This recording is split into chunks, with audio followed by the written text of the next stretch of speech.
Hello, hello, petit éclairé! Bienvenue dans ce nouvel épisode de mon podcast AstroThème. Ce podcast que tu vas adorer parce que tu vas apprendre énormément de choses sur l'astrologie et le business. Parce que oui, ces deux mondes, astro et business, peuvent non seulement coexister, mais surtout te permettre de créer une vie alignée avec tes désirs les plus fous.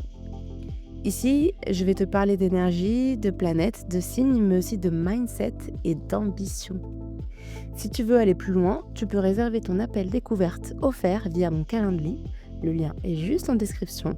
Je te ferai une petite analyse de ton thème astral, alors surtout, précise bien tes coordonnées de naissance, jour, mois, année, ville et heure de naissance, c'est très important. Allez, trêve d'introduction, installe-toi confortablement, respire un grand coup et laisse les astres te guider. C'est parti pour l'épisode.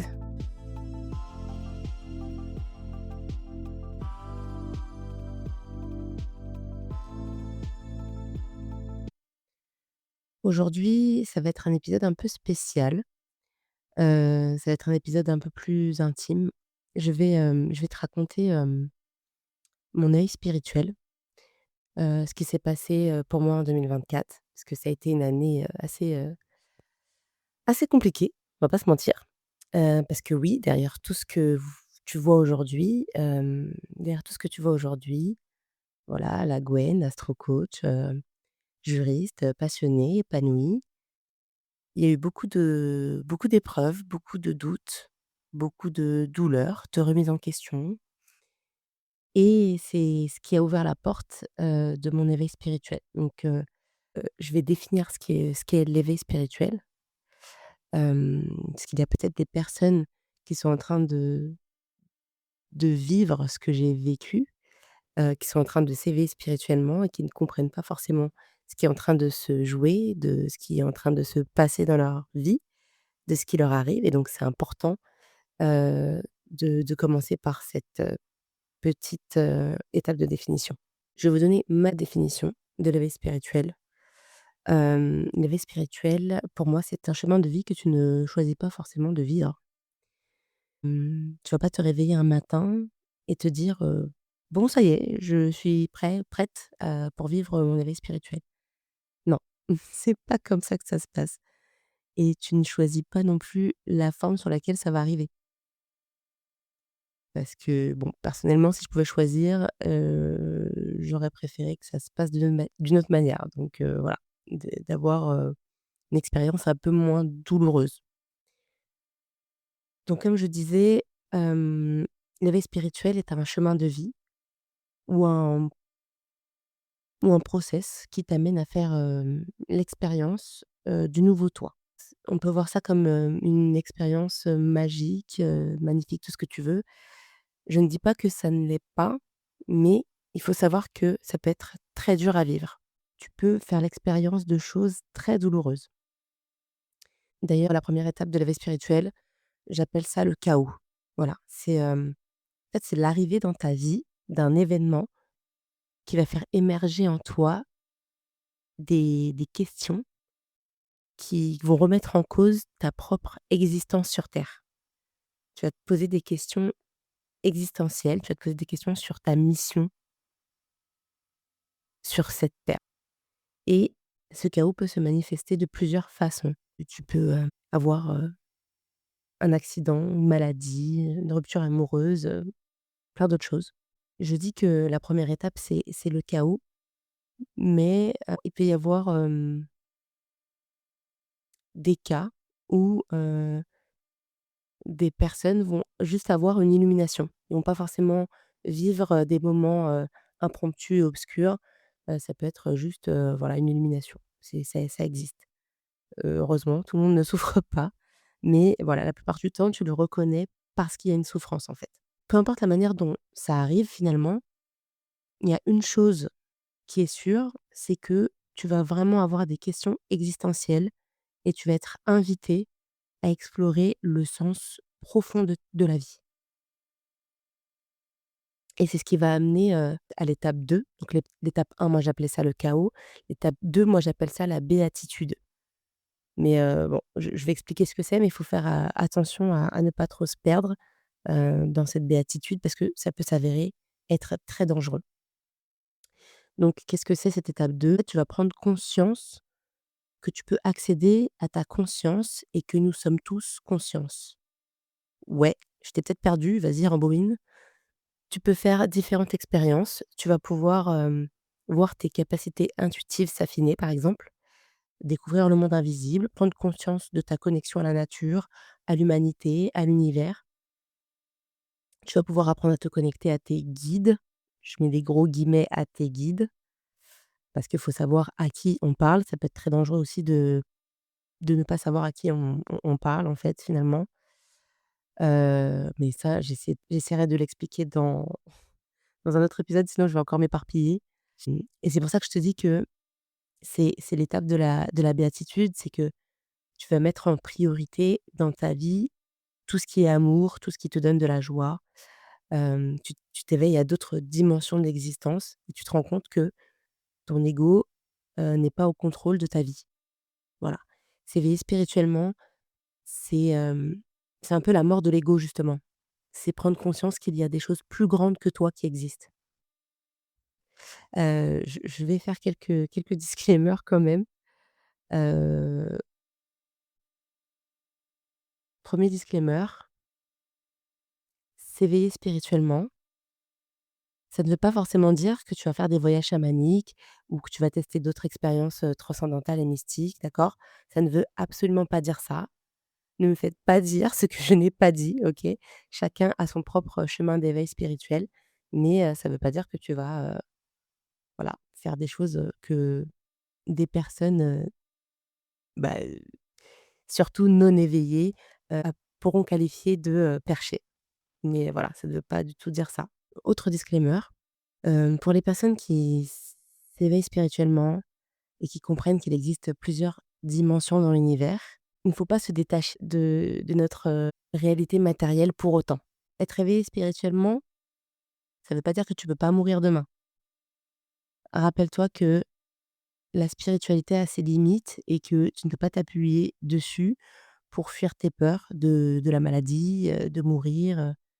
Il faut quand même vivre, enfin ne pas se détacher de l'expérience terrestre. On a une vie sur terre et on peut pas se dire: «Oui, bon, bah, je suis éveillé spirituellement donc il peut rien m'arriver, la mort n'existe pas». Mmh mh. C'est pas ça, ça marche pas comme ça. Et enfin, dernier, disclaimer qui rejoint un peu, le 2e, ce n'est pas parce que tu vibres à une fréquence alignée avec ta mission de vie, que tu as de nouveaux talents qui ont émergé, que tu es moins vulnérable, d'accord? Il y a toujours, des personnes qui sont toxiques et qui vont pouvoir, avoir un effet négatif sur toi. C'est pas parce que tu es éveillé spirituellement que tu éloignes automatiquement les énergies négatives. C'est pas vrai du tout. Et ça dépend de où tu es dans les étapes de ton éveil spirituel, mais c'est vrai qu'à un moment donné, tu vas être à une fréquence tellement élevée que tu vas attirer que des choses et des personnes et des expériences qui sont alignées, enfin pas que, hein, mais tu vas attirer beaucoup de choses et de personnes, d'expériences et de projets et d'opportunités qui sont alignées avec toi.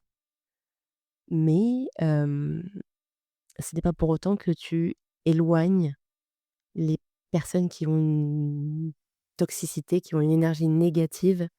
Donc le fait d'être éveillé spirituellement ne doit pas t'empêcher de faire le tri. Le tri n'est pas automatique parce que tu t'éveilles spirituellement.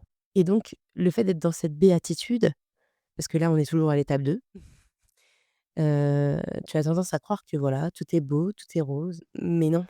Tu peux vite tomber dans un vide en fait. Et c'est l'étape 3. L'étape 3, c'est, moi c'est celle qui m'a fait le plus, peur. C'est l'étape qui m'a fait le plus déchanter en fait. J'aurais bien aimé, qu'on me dise ça quoi. C'est des choses qu'on aurait bien aimé savoir comme, un peu, la grossesse, enfin toute l'étape de grossesse, accouchement, post-accouchement. Je suis en train de digresser encore comme d'habitude, mais juste pour que vous puissiez comprendre. Moi, j'aurais bien aimé, qu'on me dise: «Ouais, ben, potentiellement après l'accouchement, tu vas perdre tes cheveux devant, ou au milieu ou je sais pas, mais tu vas perdre tes cheveux. Et moi j'ai je suis tombée de haut là quand j'ai perdu mes cheveux après l'accouchement. J'aurais bien aimé qu'on me prévienne quoi, enfin un minimum s'il vous plaît. Enfin bref, et bah, là pour revenir à, aux étapes de ce chemin de vie, de ce chemin de l'éveil spirituel, j'aurais bien aimé qu'on me parle de l'étape 3 qui est la nuit noire de l'âme. En fait, c'est une étape de, recalibration.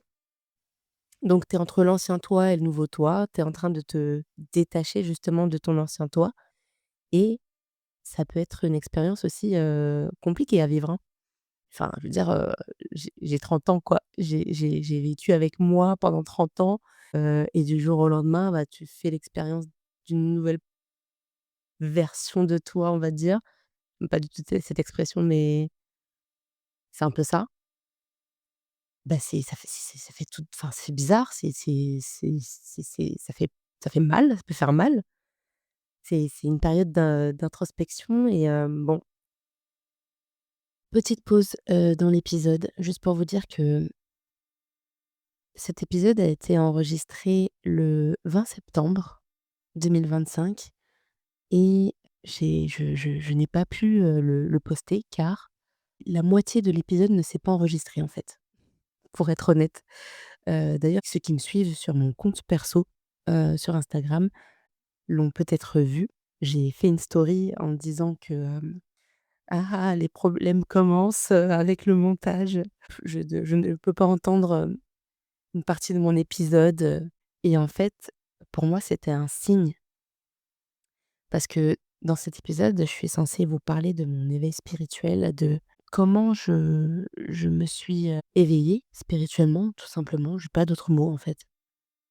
Hem, quel est le chemin vers mon éveil? Mais du coup, vous expliquer plus en détail, dans ma vie personnelle, ce qui s'est passé et du coup, on n'entend pas cette partie.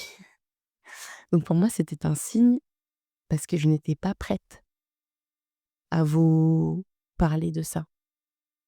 C'est un épisode qu'il fallait que je fasse, mais au moment où je l'ai fait, donc le 20 septembre, ça faisait tout juste 1 an que j'étais séparée de mon ex. Enfin tout juste, non, mais c'était quelques jours après l'anniversaire, donc je pense que je n'étais pas prête à faire cet épisode.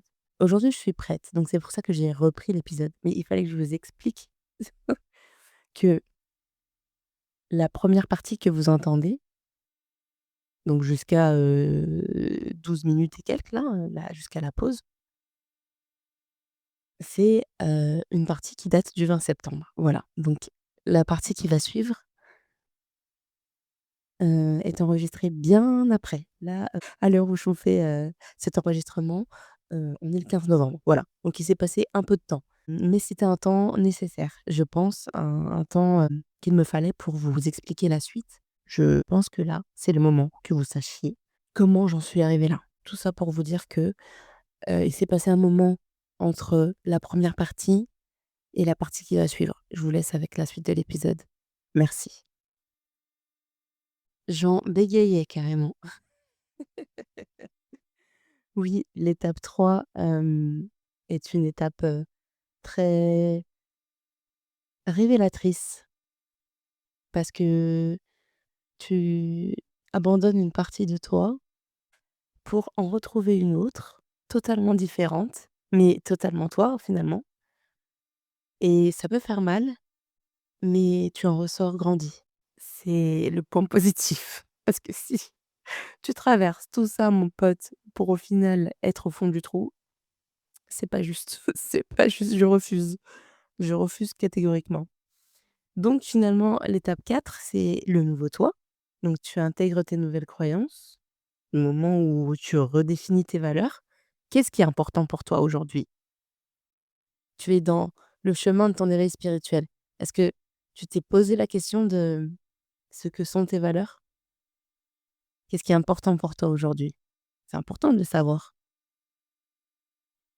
Redéfinis aussi tes nouveaux objectifs de vie qui vont prendre forme au fur et à mesure de la traversée de ce chemin, en fait. Étape 5, tu vibres à une fréquence plus élevée et tu attires tout ce qui est aligné avec ton toi du moment, avec ton toi authentique. Et je mets des gros guillemets à authentique parce que je vais pas faire de débat, mais c'est quoi, la définition de l'authenticité? Si tu es dans un chemin spirituel, ça veut dire que tu n'es plus véritablement la même qu'il y a quelques mois, quelques années. Mais est-ce que ça veut dire que le toi d'il y a quelques années est moins authentique que le toi d'aujourd'hui? Non, c'est juste que tu as évolué. Voilà, je ne lance pas de débat, mais je mets des gros guillemets à au terme «authentique». Vient ensuite la «story time» entre guillemets. J'ai traversé la plupart de ces étapes. L'année 2024 a été vraiment une année, je dirais, une étape importante. C'était l'année de tous les défis. C'était l'année des gros challenges, l'année de la remise en question, l'année du deuil. Tout a bien commencé. Voilà, j'avais tout pour, être heureuse. J'avais ma famille, j'avais, un copain, un enfant, tout le monde était en bonne santé, dans un appartement, on était en train de, faire des visites de maison, donc on avait un projet d'achat. Je vais passer très vite, hein. Je vais pas m'éterniser sur tout, mais, au mois de mai vient, la signature pour concrétiser l'achat de cette maison. Donc tout devient plus réel et malgré ça, j'ai du mal à sourire. Malgré ça, j'ai du mal à exprimer ma joie. J'ai du mal à faire ressentir mon bonheur. Et moi, comme j'adore parler, j'adore dire ce que je ressens, je ne sais pas garder les choses pour moi. Je ne sais pas faire ça. J'explique à mon copain de l'époque que j'ai envie d'être contente, mais j'ai l'impression qu'il va se passer quelque chose de dingue et je ne suis pas encore capable d'exprimer ce que c'est. C'est ça qui est fou, c'est que je ressens quelque chose, mais je ne suis pas capable de mettre des mots dessus et au fur et à mesure que les jours passent, mon ressenti s'affine, se précise, sans que je puisse exactement dire quel est l'événement qui va se passer, je suis pas voyante. Mais je parle de deuil et je me souviens d'un ami qui vient à la maison, enfin dans notre appartement là où on était, pour nous féliciter. Enfin, il vient pour nous voir, mais il voilà, il nous félicite pour, la signature, tout ça et je dis: «Merci» et il me demande pourquoi, j'ai l'air, bah, pourquoi je suis pas plus contente que ça, quoi. Tout simplement, enfin, normalement, tu signes une maison, enfin, tu signes, voilà, là, un achat, tu vas devenir propriétaire, bah, écoute, explose les plafonds là, enfin! Ah bah, non, c'est pas du tout ce que je fais et il me demande, pourquoi. Je ne réponds pas et c'est mon ex qui répond à ma place et qui dit d'un air, un peu, dédaigneux et je peux comprendre, hein, dans le sens où, oh là là, elle te fait des films, quoi. Donc il dit à son ami: «Gwen a l'impression qu'il va se passer quelque chose, qu'on va vivre un deuil». Quelque temps après, cet ami perd un proche et moi je me pose la question, je me dis: «Ah c'est donc ça que j'ai vu? Enfin que c'est ça le deuil?» Enfin je veux dire, je suis vraiment désolée pour notre ami mais c'est pas un proche à nous, du coup, c'est pas un super proche. Alors que moi dans mon ressenti, ce deuil me faisait hyper mal et donc je me posais la question: «Est-ce que c'était ce deuil-là?» et en fait, j'avais la réponse dans mon cœur. Je suis triste pour mon ami, mais c'est pas ce deuil-là. Enfin, je sais que j'ai encore ce ressenti-là, donc ce n'est pas ça et bref, on passe les mois, On passe, tout, heu, août-septembre 2024, séparation, voilà. Je ne rentre pas dans les détails de pourquoi, comment, voilà, machin. Ça reste du perso, on va pas rentrer dedans, mais en septembre 2024, séparation. C'est ça, le deuil. C'est ça le deuil et ce deuil était incroyable dans le sens où ça m'a fait très mal et en même temps, je ne sais pas comment vous dire, mais ça m'a permis de voir plus clair. Je sais pas comment vous expliquer, mais je me suis intéressée à beaucoup d'autres choses.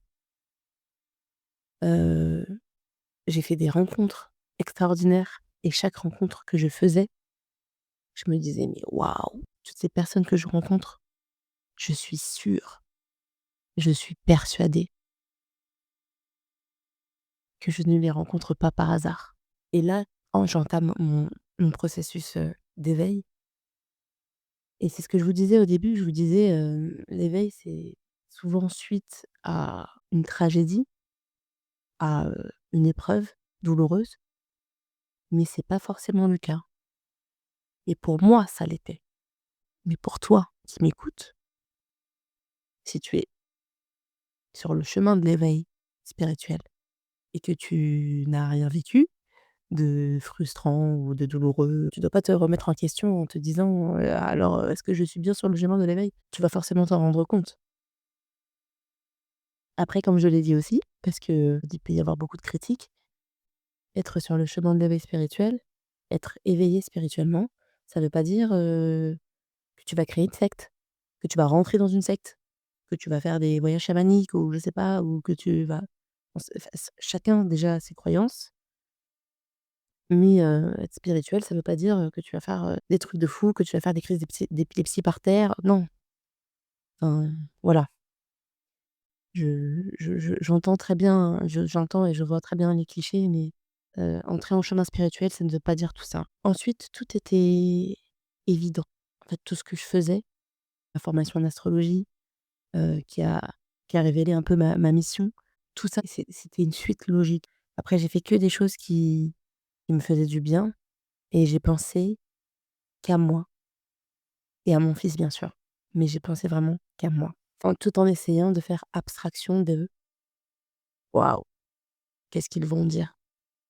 Et quand je dis «ils», c'est, bah, tout le monde, hein, mes parents, ou je sais pas, mes amis, est-ce qu'ils vont penser que en fait cette rupture m'a rendue folle ou est-ce qu'ils vont comprendre?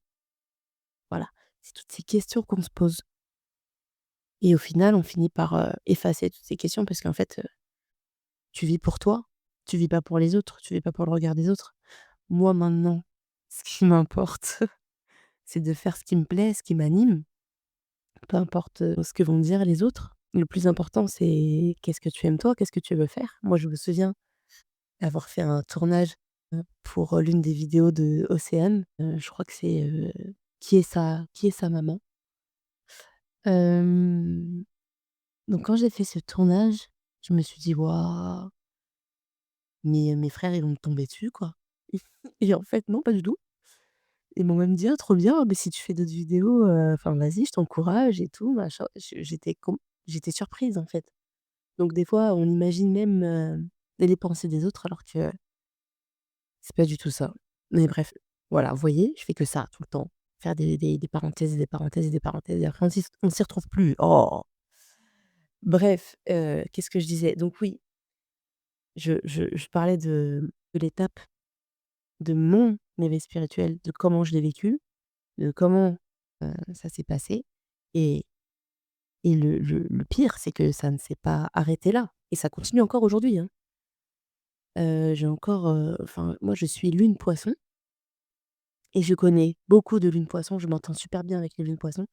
Les lunes Poisson, si on s'autorise à faire confiance à notre intuition, my God, le pouvoir qu'on a, c'est incroyable et une autre story time de la story time, Je me souviens un jour avoir appelé mon ex, donc on était déjà séparés et on est obligé d'être en contact, on a un enfant et je lui ai dit: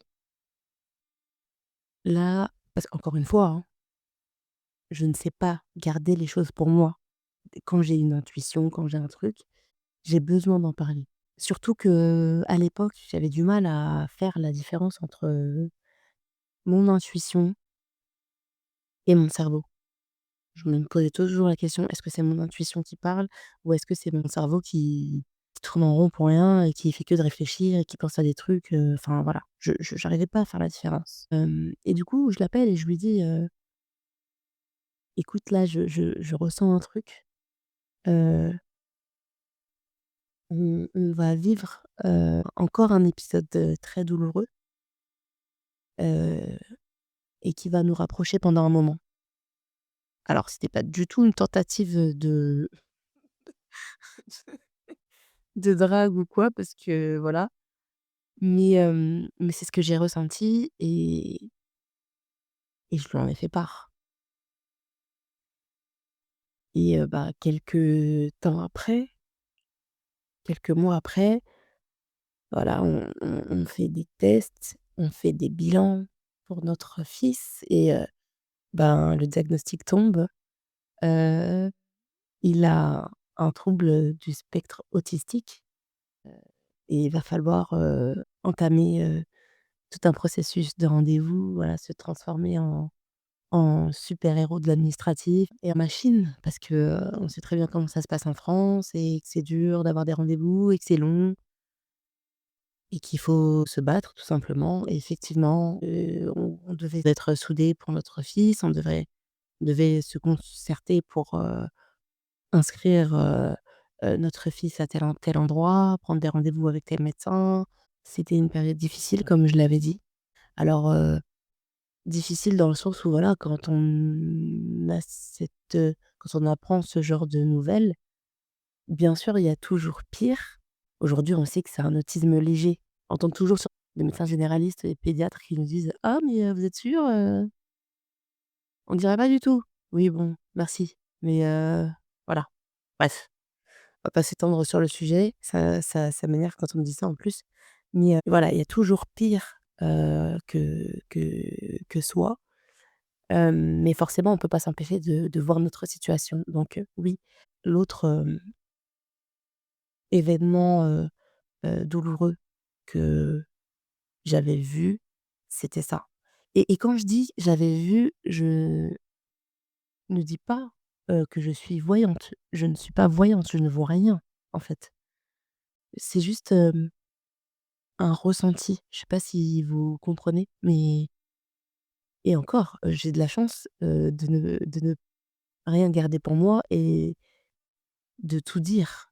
Avant que ça arrive parce que, on me prendrait pour une folle sinon, je pense. Donc,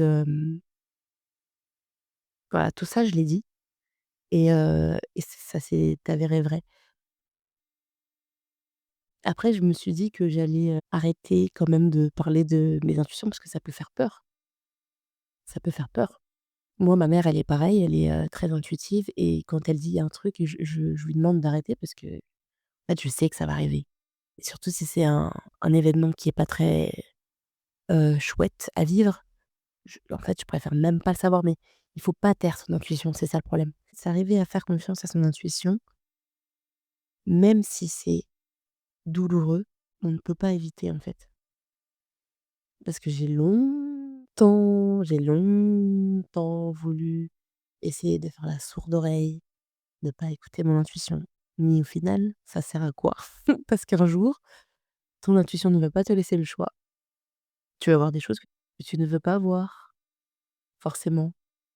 Mais c'est comme ça. Si tu es très intuitive et que ton intuition est très développée et que tu vas essayer de de faire la sourde oreille, de ne pas écouter, t'inquiète pas qu'il va savoir, te montrer un jour, que: «Écoute ma biche, il faut m'écouter maintenant». Maintenant, comment savoir, toi, si tu es en train de vivre ton éveil spirituel?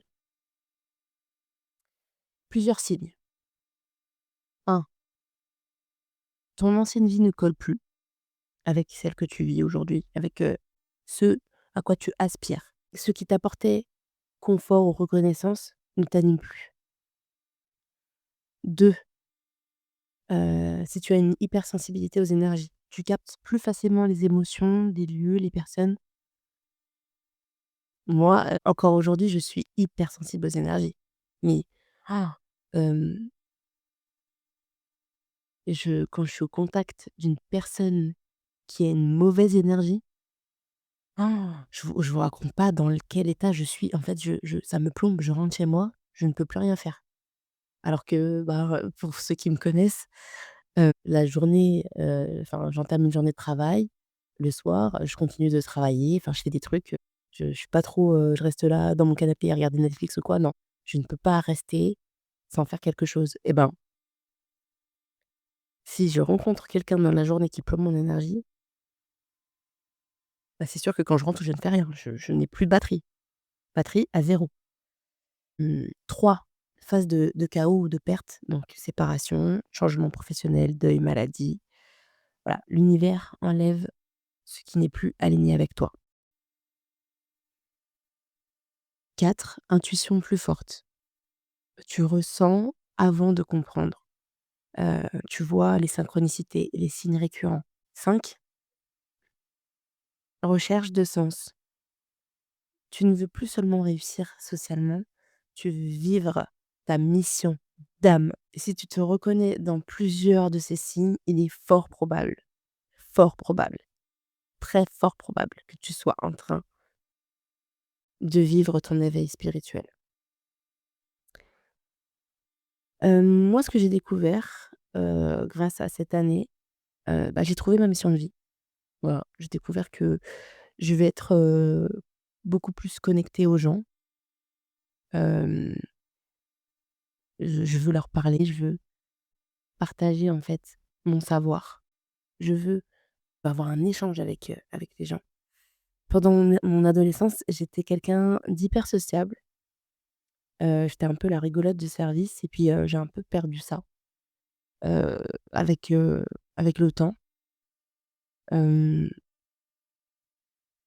je pense que je me suis perdue pendant quelques années, surtout pendant les années où j'étais en couple et encore plus quand mon fils est né. Quand mon fils est né, je ne voyais rien d'autre. Forcément, quand c'est comme ça, bah, tu t'enfermes en fait. Tu t'enfermes dans une espèce de bulle et tu te dis que tu es bien comme ça et que tu n'as pas besoin de faire, de connexion, tu as pas besoin de connecter avec d'autres gens, tu as déjà assez d'amis comme ça. Mais aujourd'hui, je sais que je veux aider les gens spirituels et ou multipotentiels, à être alignés avec, leurs valeurs, leur business, et leur énergie pour avoir des idées bangers. Donc pendant mon introspection, j'ai appris à reconnaître ce que je veux, ce que je ne veux plus, ce que j'accepte, ce que je n'accepterai plus, ce que j'aime, ce que je n'aime plus. J'ai appris à me connecter à mes énergies, j'ai appris à décoder mon thème astral pour connaître mes atouts et mes faiblesses. J'ai appris à me recentrer sur moi-même, à m'ancrer et, le plus important, à écouter mon intuition. Et aussi, c'est très important que vous compreniez que je suis vraiment reconnaissante d'avoir connu toutes ces étapes. Donc encore une fois, c'est un chemin qui peut être, douloureux, mais en même temps tellement magique et tellement bénéfique. J'ai vraiment beaucoup de gratitude pour toutes ces épreuves parce qu'elles m'ont façonnée.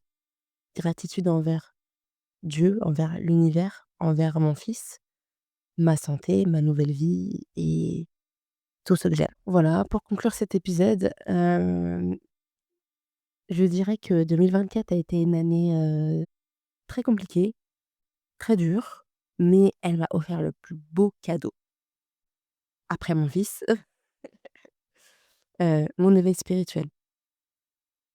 Et si tu traverses une période compliquée, rappelle-toi que tu n'es pas seul et que c'est peut-être le début de ton propre éveil. Je n'ai pas forcément de tips, à te donner pour, passer cette période parce que quoi qu'il en soit, s'il faut que tu la traverses, tu la traverseras. Il y a pas de tips magiques passer outre. Mais j'ai trouvé que c'était quand même opportun de te partager un peu mon expérience d'éveil spirituel pour que tu puisses savoir reconnaître les signes si jamais tu es dans une de ces phases. Si jamais tu as commencé ce chemin ou tu es en passe de le traverser. Surtout que nous sommes dans un cycle où Saturne est en Poisson actuellement, donc c'est un cycle qui nous demande d'être, en alerte sur des sujets intuitifs. Saturne, c'est la planète qui est liée à la structure de la société et le signe Poisson, c'est un ligne, heu et le signe Poisson est un signe lié à la dimension intuitive et spirituelle justement. Donc il faut savoir que Saturne reste à peu près 2 ans et demi dans un signe et qu'elle prend 30 ans pour faire le tour des 12 signes. Donc il me semble qu'en mars, Saturne ne sera plus dans le signe Poisson, donc on passera, à un autre cycle. J'ai trouvé que c'était le bon moment pour évoquer le sujet de l'éveil spirituel.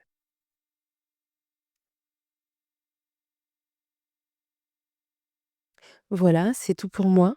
J'espère que cet épisode t'a donné du baume au cœur, qui t'a aidé à comprendre ce que c'est l'éveil spirituel et qui t'a, aidé aussi, à savoir si tu es dans cette étape ou non et si tu traverses cette étape plus tard, bah, tu sauras que c'est ça.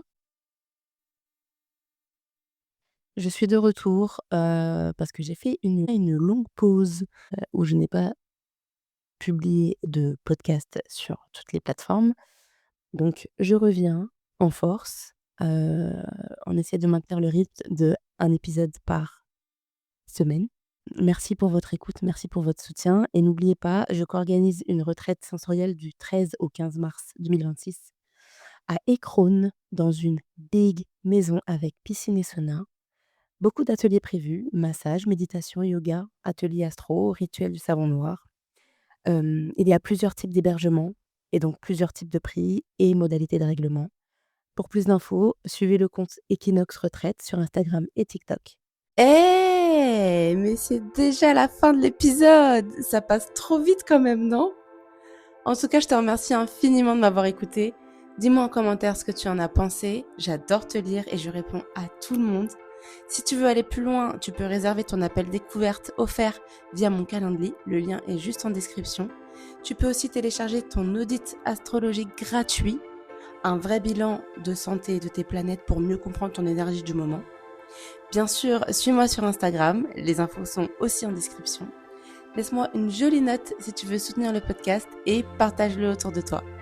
Quant à moi, je te retrouve très vite pour un nouvel épisode. D'ici là, prends soin de toi et autorise-toi à briller.